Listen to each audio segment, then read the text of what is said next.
Welcome to the Reflections Cast, where we invite you to join us in an exploration of the teachings of our dad, Skip Ross.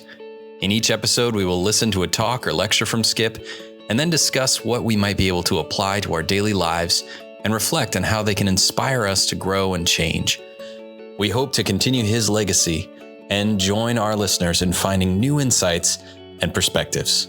Here's episode 3, Goal Setting, Part 2, Why People Don't Change. Well, hey guys, I'm Steven. And I'm Melody. And this is episode 3 of the Reflections Cast, Part 2 of our goal setting series. I hope you're not confused. This is Part 2. Part 1 was, Melody, help me with the name of the previous one. It was the planned conflict with the status quo. That is it. What a great statement. All right. So we had planned conflict with the status quo, and now we are getting into reasons why people don't change. The review of the last couple episodes so far, I think everyone's been saying positive things. Yeah. I think that we're moving forward with some great feedback, and you guys seem to be connecting with us on every single method of distribution that we have out there. So we're really pumped about that, and we're happy that you guys are enjoying the content. I think Spotify and YouTube seem to be the thing that a lot of people are connecting with. And so if you are listening to us on something else, maybe check us out over there. We've got lots of different plans for those communities to interact with the show as well. Yeah, we are really loving the feedback from you guys. And I don't know, it's been really fun for me to go back and listen to these episodes because we recorded them a few weeks ago. And so we definitely bit off a big chunk of things to execute in the month of June. But it's been really great to see it all come together and see people just jumping right in and enjoying and sending feedback. So please feel free to let us know what you think. Let us know ideas that you have for the Reflections Cast, because we're really excited to be getting it going. Absolutely. And again, there's lots of different ways that you can send us feedback. One really cool way is with Spotify, you can actually leave us a voicemail recording. So if you want to be heard on the podcast, asking your own questions, like at the end of the episode when we ask questions, send us a voicemail. It's just a little recording. It sends it straight to our Spotify inbox, and then we can feature you on the show. Otherwise, there's lots of different ways of leaving comments on the different platforms that you're listening to us on, whether that's YouTube or Google Podcasts, or even leaving us a review on Apple Podcasts and things like that. That really helps us out. So we very, very much appreciate that as well. Yeah, that is so cool. I was listening on Spotify today, actually, and I saw that feedback section, but I didn't know it was a voice recording that people could leave. So that is really awesome. I hope that some of you guys do it, because we'd really love to hear from you, hear your voices on the podcast. Yeah. So yeah, it's been really, really cool. And like we've been talking about the last couple episodes, our goal is really to connect with our Circle A community and the greater spheres of influence that Dad has had over the years, and to just bring content that is encouraging, that is inspiring, content that can help us expand our reach and continue the mission of Circle A, which is to prepare the pioneers of possibility and of the future. So we're really excited about the Reflections podcast as part of that. We did want to mention really quickly that we've been talking the last couple episodes that we are going to be launching the Pioneer Circle, which is the other big thing that we're launching this month. And we just wanted to mention that we have launched it. It's going really awesome so far. We are in the middle of our first week of content for our subscribers, and we've had awesome videos from several of our leadership team members from the past. We have a challenge going on right now for everyone to get on our brand new app, because our Pioneer Circle members are also getting exclusive access to a new app that allows us to read our goals and our life mission every morning and every night. Dad would be so excited about it. So we have a challenge going on for that right now. So we just have a lot of stuff going on, and we just wanted to invite you guys, if you're not a part of the Pioneer Circle, it is for everyone. It's not only for families, although it's definitely awesome for families. But if you would love to check it out, you can go to circleacamp.com/pioneers. and get all of the information there. But we're really, really excited about where it's going, and we would love to have as many people involved as want to be involved. Absolutely. If you're interested in this kind of content and you want to really get another level of support and content and just some amazing stuff is over there at Pioneer Circle. So absolutely check it out. Are you ready to transition into this time with Skip? Yeah, I know that people are probably mostly listening to this podcast so that they get to hear Dad. So we will shorten our initial commentary so that we can jump on into the teaching from Skip. It's really awesome this week. All right. Yeah, this one, again, it's from Volunteer Week. It's themed around goal setting, but this particular session is reasons why people, they don't change. Well, I'll let him tell you, and then we'll discuss it on the flip side. So here we go. I guess one of the ways that we can tell about the clues to success and change is to take a look at some of the reasons why people don't change.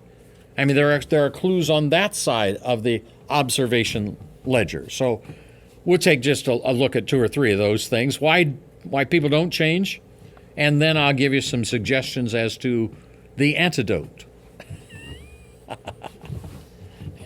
Okay. So if I give you a clue here about not changing, and you find inside you're thinking, wow, I think that's me. Listen carefully, because there is an antidote coming, and you could change that. Number 1, people don't change because they're out of practice. They don't deliberately, enthusiastically, energetically pursue change. They rather would prefer the comfort of the status quo. Now, we have all sorts of words for it in our society. Mediocrity is one of them. Averageness is one of them. Just getting by is one of them. Keeping up with the Joneses, I guess, maybe another one. There are lots of terminologies that we use that express in words what goes on inside, and that is just being out of practice of changing. So there are 3 or 4 antidotes here. The first one is to raise your standards. The difference in people's lives is the difference in the standards by which they live their life. What do you allow yourself to do? What do you allow yourself in terms of work ethic? In terms of, I probably shouldn't even talk about this, but it's one of my areas of life that I talk a lot about because I think it's important. And that is, what are your standards for your verbalization of life? What are the words that you have established you will use and you will not use? See, because from my standpoint, words have meanings, and words have emotional meanings, and words have energy meanings. And if I choose them carefully, I can maintain a right thinking, a right emotion, and a high energy level. If I get sloppy about the words that I choose to use, I can become lethargic. Is that a good word? Well, it's not a good word, but it's an expressive word. I can get lethargic if I allow myself to use certain kinds of words. I can become sickly, physically ill, if I allow myself to use certain words. So we make choices. People are out of practice in changing. Therefore, they don't change. Raise your standards. When something is a must, you follow through. So maybe there are some musts that need to be established in your life. Get unreasonable. Now that's meant for a certain amount of shock value, a certain amount of attention grabbing, because most people would say, well, you shouldn't be unreasonable. Well, I'm talking about unreasonable, like people like Nelson Mandela or Mother Teresa or others that we could mention who influence their world. Not because they had ordinary, reasonable, average ideas, but because they were unreasonable. They do things others believe are impossible. The second reason that people don't change is that they rationalize and tell themselves stories. They use what we might call cushioners. Can I just say it straight out? They lie to themselves. And they don't change because they've believed the lie that there's no need to change or there's no way to change. It's a lie in both directions. So what's the antidote? Develop self-honesty. Drop the story and tell yourself the truth. General Schwarzkopf was famous for teaching a number of things to the troops. But he taught that nothing gets better until you admit something is wrong. Nothing changes until we admit that there is a need for change. Right now, in the process of your thinking, is the place where you and I begin to take control of change in our life and allow change to take place on an ongoing basis. To recognize that the process of change is worthwhile, though painful, and indeed is really what life's all about.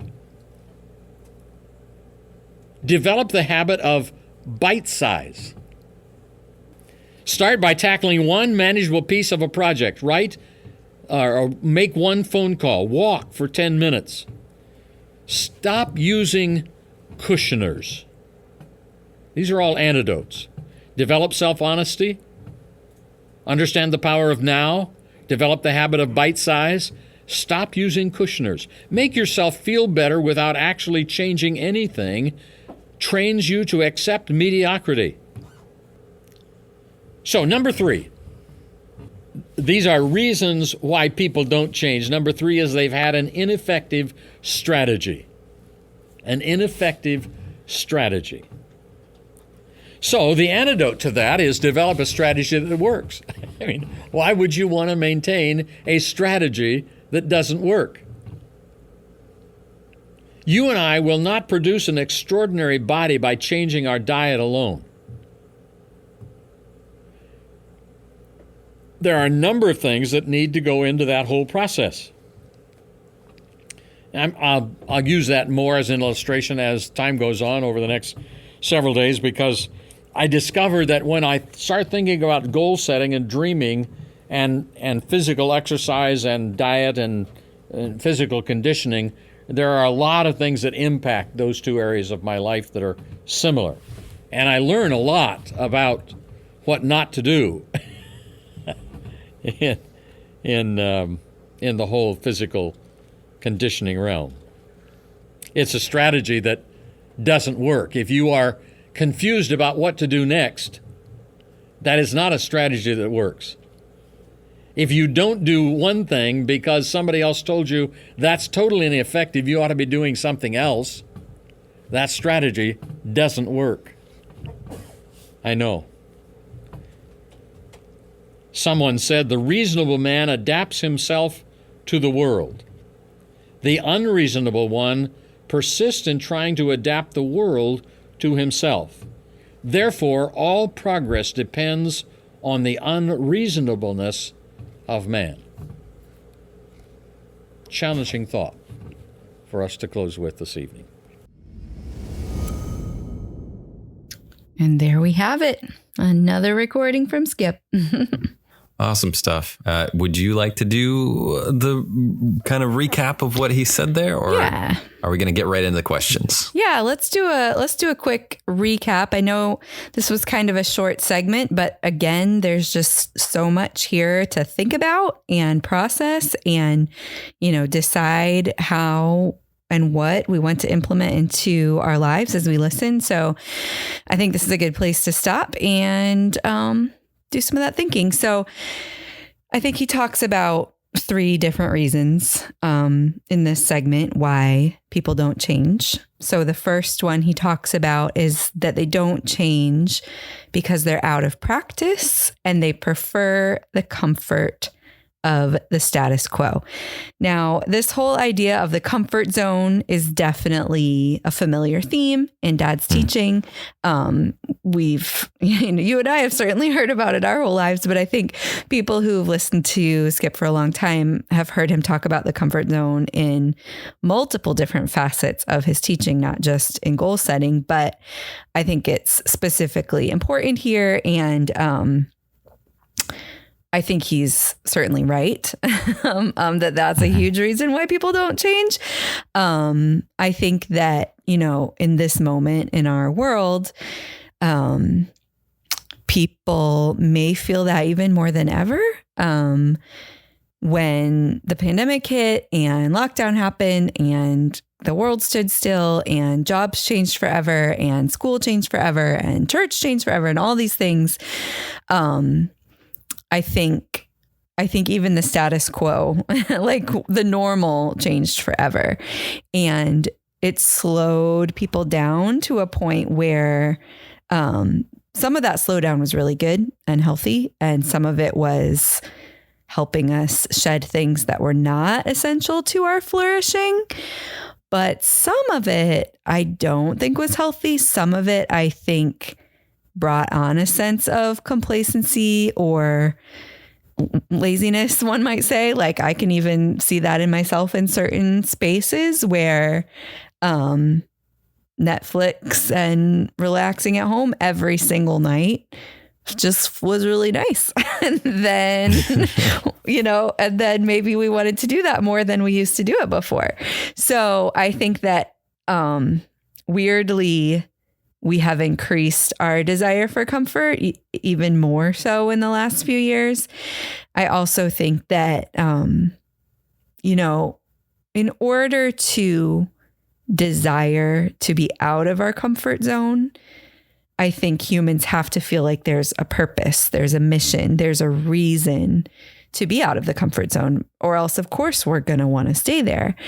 And I think that we are currently facing a society that kind of feels like the horizon has been a little bit wiped of meaning and purpose for a lot of people. People are less clear on their meaning and purpose and mission in the world. And when they're not clear on that, it's real hard to want to get out of the comfortable space that we're living in. So I think that was a really good first point that he mentioned. Mm-hmm. Yeah, I definitely agree with what you're saying about complacency, especially with the pandemic and how it really, I think it's great to revisit this so we can talk about this in this context, just because it really did reframe the way people live their life day to day. And I think everybody needs a little kick in the pants sometimes to focus on your dreams again and like get out there. So yeah. I think that this is exactly the kind of stuff that we need to be putting out into the world. Yeah. And I really love his antidotes to this particular problem because he talks about, an antidote being raising your standards. And I think that's kind of what we need to do again is reevaluate those standards. Of course, we don't want to, be living in a total work culture where we're burning out either. But what are our standards and what is our mission? Like that is an antidote to that, being too comfortable in the status quo. And then he also talks about words, really having meanings and just being careful of the words that you're using about things. That's another thing that's been hugely formative to all of his teaching, a really foundational aspect of what Dad taught. So that's really important. So yeah, I think it's a really good conversation to have. Yeah. I think we could definitely talk for hours about how it influenced just our childhoods growing up, about what words were allowed in the home and what words were not, and why we said what we said. And it was never confusing why we had control over our words, but it was a pivotal part of every discussion we had. Oh, yeah. Yeah. Not just at camp, but like in our family too. I mean, I still don't think I ever heard Dad say that he was spending time on anything. He would not say that word. He would always say he was investing time. And like, it's such a tiny thing that maybe, I mean, I think people did notice because he taught about it, but like, even if nobody had ever noticed that he said invest instead of spend, like it was really meaningful to him. And it gave like that idea of mission and purpose and meaning, like that's the way that he was living. So it was hugely important. And I mean, even from little things to like, we never called the pool cold. It was always refreshing. And I mean, still to this day, that's what I think when I get into cold water. The word that comes to mind is refreshing. And it's just, words were just really important. I think that another one of those kind of staple statements was that he would never say he was tired or sleepy or whatever. Like he'd go 3 days without sleep. And if you asked him, like, are you tired? I think the most he would say is, I could lie down or something like that. But he would never allow his body to feel that realization or not being the energy level that he needed for the moment. Right. Yep. It was really important to him how to verbalize stuff for sure. Well, the second reason he brings up that people don't change is because essentially because people lie to themselves. They use these cushioners. And I think the way he said it that I liked it best was he said they lie to themselves that there is no need to change or no way to change. And I think that's really huge. Like both of those things, I know that I have lied to myself about plenty of times. Like either there's no need to, like this is fine, or there's just no way. And if I could change it, I would, but I can't. So here I am. And I think a lot of us find ourselves in that in so many places without even realizing it. We're not consciously going about lying to ourselves. We're just in that zone of I'm comfortable enough. So if there's no need to change or there's no way to change, then I'm not going to consider the possibility of change. And so we use all of these cushioners that he talks about, which is a really interesting conversation. I wish that he talked about it more. But that's a really good one. He talks about the antidote to that one is just to develop self-honesty, to drop the story and tell yourself the truth. So that's another one we definitely learned a lot from him about. I love that. I mean, the cushioner is, again, going back to like the words you use. It's descriptive. Oh, it's soft. And no, it's not a big deal. And no, yeah. But then he hits you with, well, what is that? What is that really? It's a lie. It's just, it's so much harsher and real and uncomfortable. Yep. So I like that. Like the antidote is, it's as simple as what the word really is, which is you have to be truthful to yourself. You have to have that integrity. Yep. And then the last reason he brings up in this recording that people don't change is because they have an ineffective strategy, which I have certainly seen that to be true in my life over the years. I've seen all of these reasons be true, but especially that one, sometimes we can really just run in circles and institute no change whatsoever. And it's not because we're not working. It's because our strategy is flawed. So I'm really glad that he brings that up as a point, because I think it gives people permission to realize that a lack of change isn't necessarily because they're lying to themselves or isn't necessarily because they're just complacent, but it could be due to an ineffective strategy. And if that's the case, then it's an invitation to really examine your strategy when you're on a path of change. Now, this is something that I don't think I kind of cut out of one of my questions, but how do you feel the best way to identify resources for constructing a strategy would be? Yeah, I mean, there is obviously a lot of different contexts that question could apply to. And so, my actual advice would probably be a little bit tailored to the context. Are we talking about relationships? Are we talking about health? Are we talking about business? But overall, I think that one of the best ways to ensure that we have an effective strategy is to go outside of ourselves to get it. So if we're just only in our own heads building strategies, we're probably not getting the most effective strategy. So a couple of ways of going outside of ourselves. Number one would be reading the experts. And there's a lot of great, resources for all of the different facets of life where we're trying to build and institute change and strategic change. Again, whether it be relationships or health or work or any of those sorts of things. So, finding authors that you connect with, that you really resonate with their way of thinking and can kind of build off some of the strategies that they propose. I know that, Dad always did that. So that's one way. Another way that I have found really helpful is life coaching.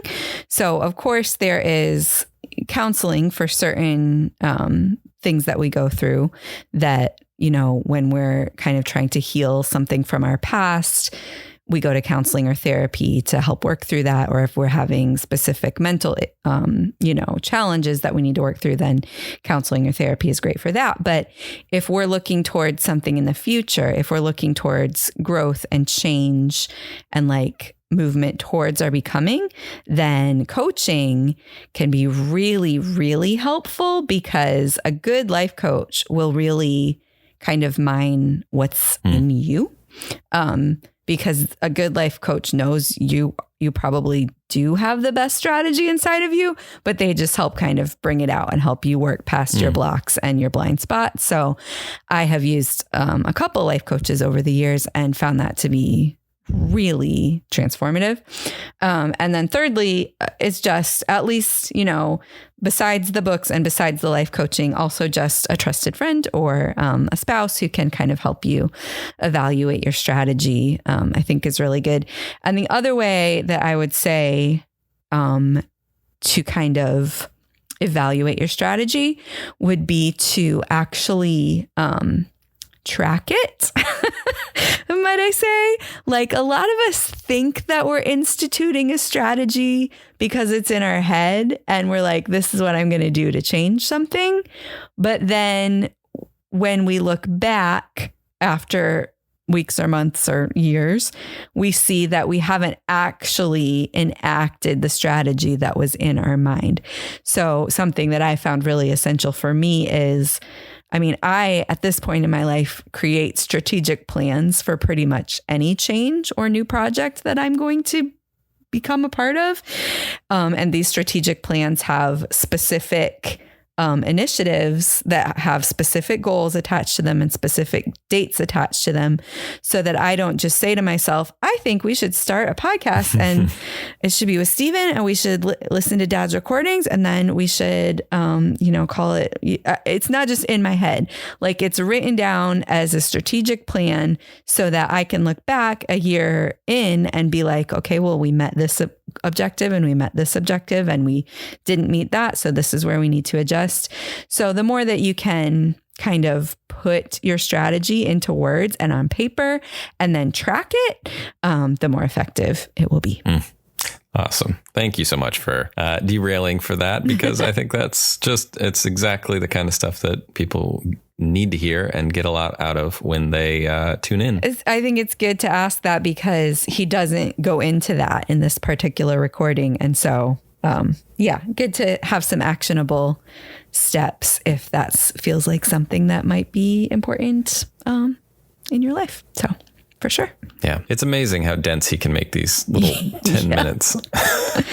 Yes, it is. All right. Well, I think that you've got some questions for me.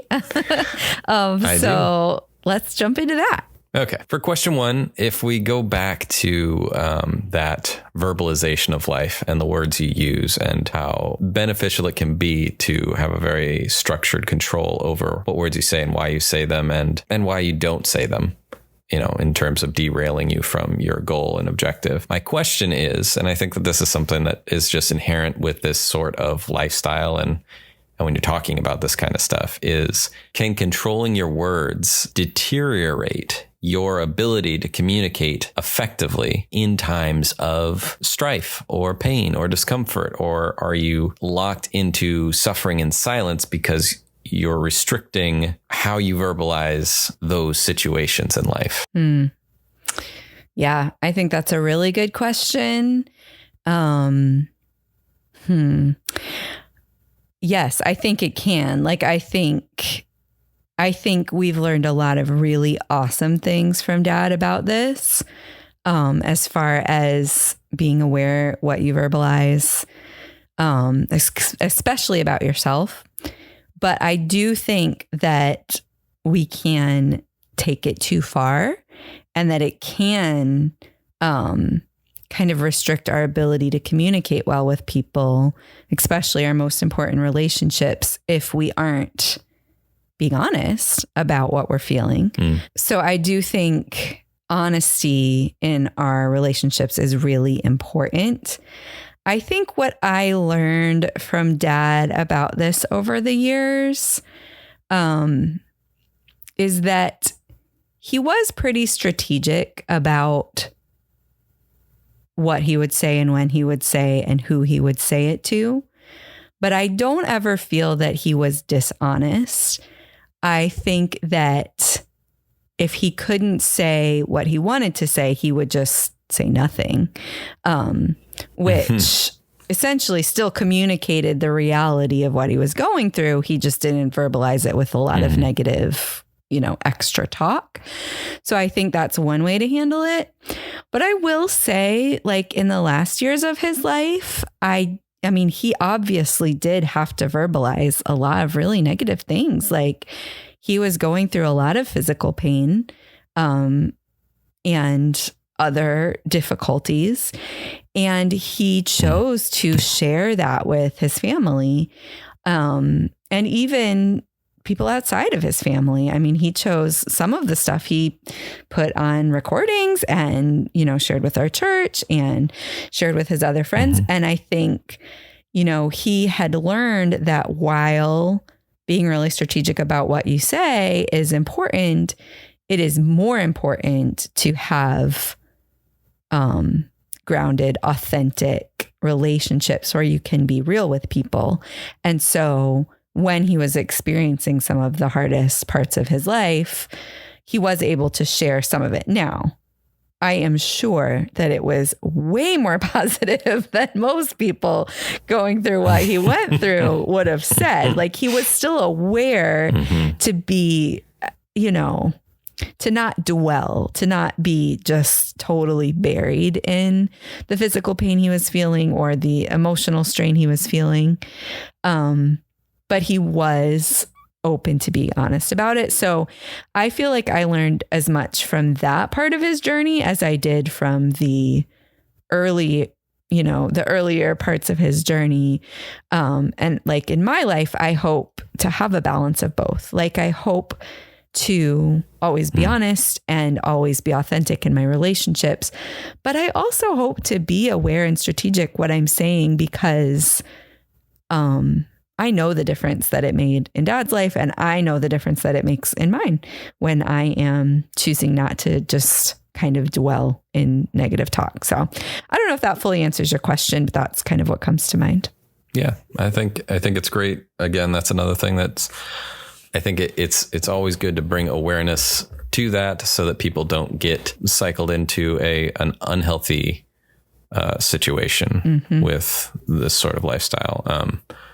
I know that, it is still as like real in my life today as ever, in just the weirdest ways that it comes out. Like, if my little 2-year-old brings me a toy and says it broke, I'll say, well, did the toy break or did you break the toy?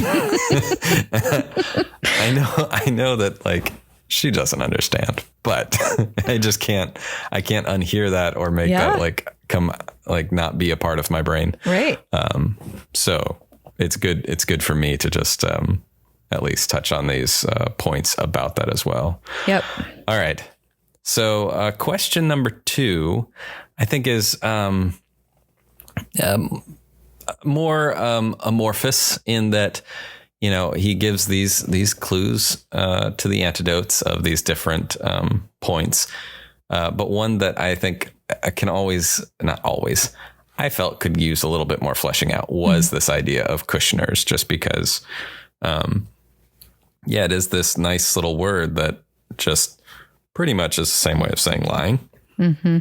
But I think that there's lots of different ways that people lie to themselves and they aren't even aware that it's a lie. I think later on, I do bring up a lie that I tell to myself sometimes, which is, I'll say I'm going to get, something done that I want to do, some goal, some whatever. And sorry, it's hard to talk about this right after coming off of don't verbalize anything negative. But, for the podcast, I will give some leeway. But I have had a tendency to start going towards a solution only to find the problems with the solution, so that I can say, well, I tried and that wasn't going to work. So, I guess that's not going to happen, that goal, but I tried, and it's just, there's too many walls up. So it's not going to happen. And really, I'm just lying to myself, because, if I took it from a different angle, or I pursued it more heavily, or if I stood firm and, gave no quarter, been unreasonable with my wantingness to complete that goal, I probably could figure out the right solution. So I just wanted to discuss a little bit on Kushner's. Is there other lies that people tell themselves that could help people listening kind of bring awareness to it, whether it's like a lack of knowledge or being, I guess it'd be self-destructive kind of when you're pursuing an answer just to find the problems with it instead of actually trying to find the answer. Are there any other Kushner's or lies that you can think of or flesh out? Yeah. I mean, I think that's a good topic for discussion, because that word is just very interesting, this Kushner word. And it's interesting, especially when he juxtaposes it with what it actually is, which is the lie. So I think it's a good thing to talk about, because he doesn't unpack it enough in this recording, in my personal opinion. So yeah, I mean, I think the one that you're bringing up is a really important one, which is essentially the self-sabotage of overanalyzing yourself to death, basically, overanalyzing your strategy until you're too burned out to even start implementing it. And I'm not saying you as in you are the person, I'm saying you as in all of us, because we all do that. Sure. So I think that is a huge one. In my mind, as I'm thinking about, as I was just listening to what he said, I think probably all the Kushner's come back to those two big things that he said, which is either there's no need to change or there's no way to change. I think all of the Kushner's that I can think of kind of track back up to one of those two things.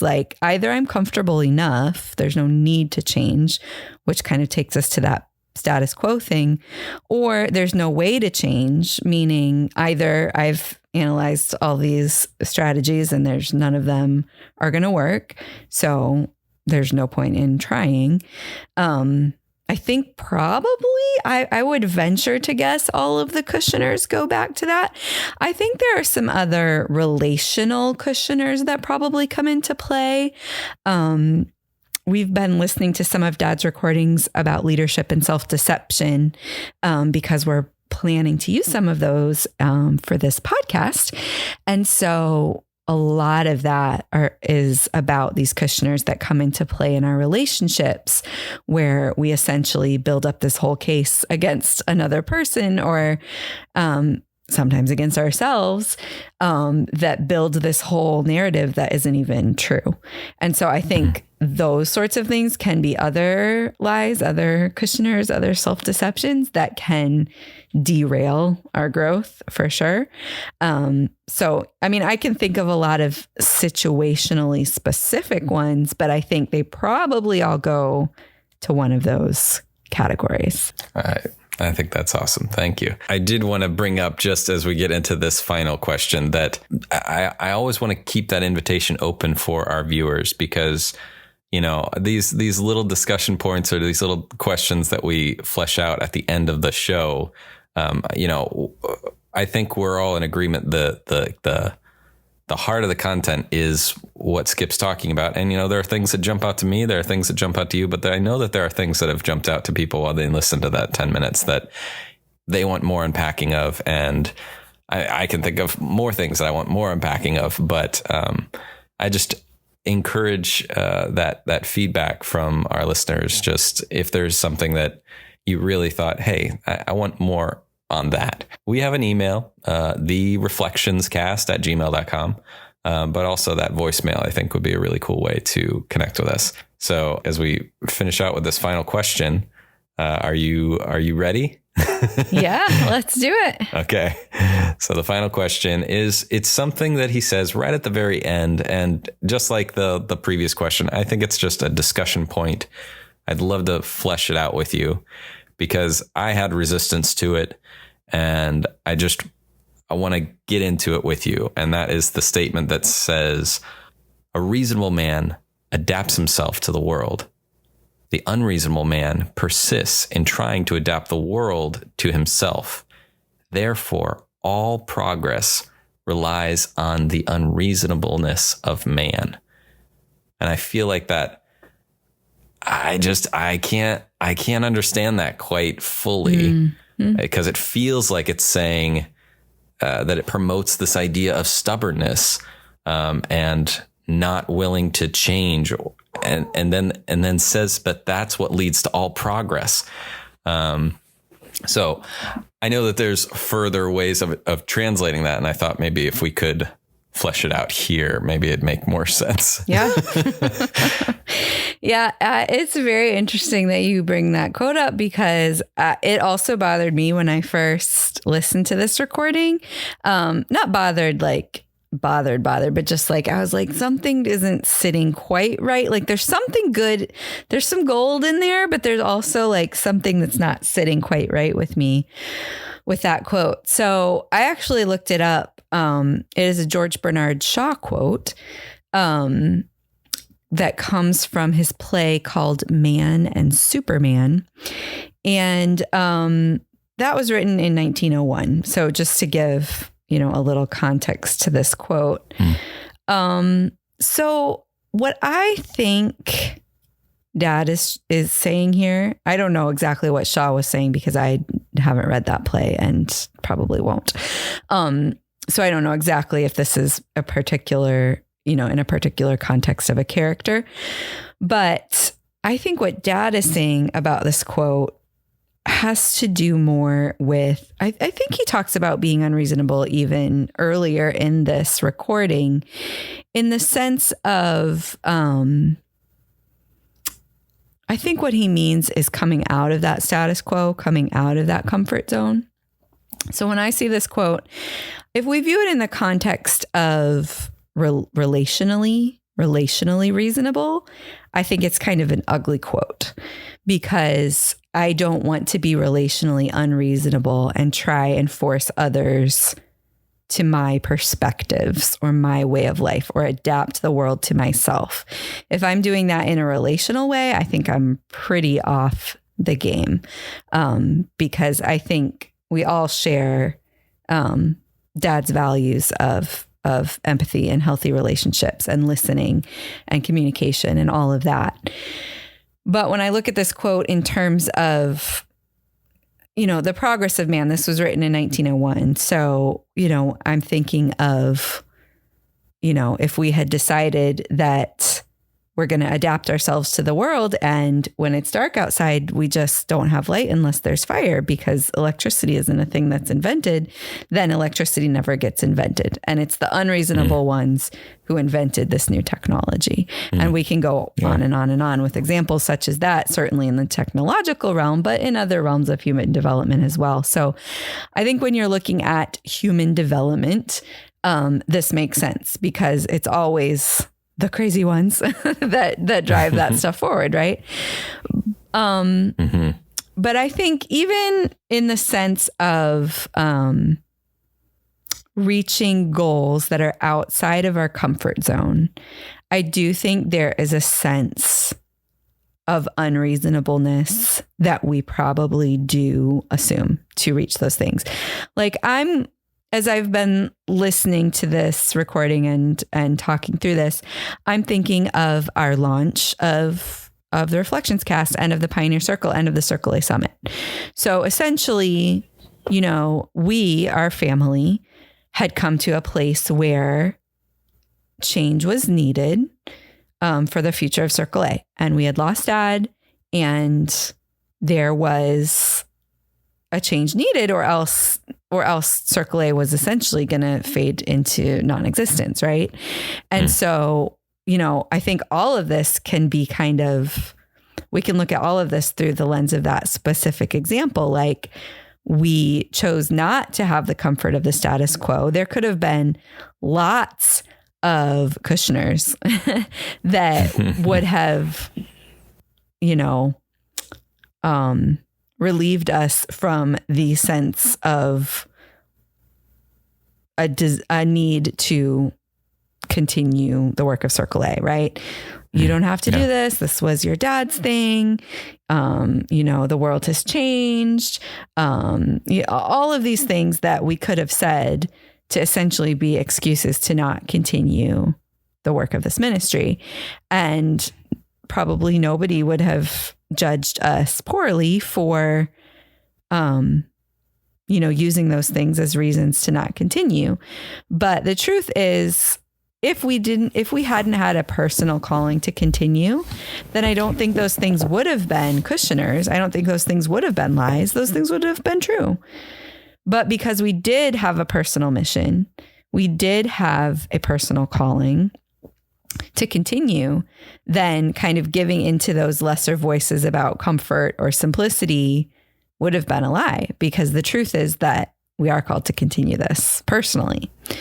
So, but in that, it's taken some unreasonable effort. Like, we have launched an entirely new camp format, an entirely new podcast, and an entirely new platform for content, all in the same month.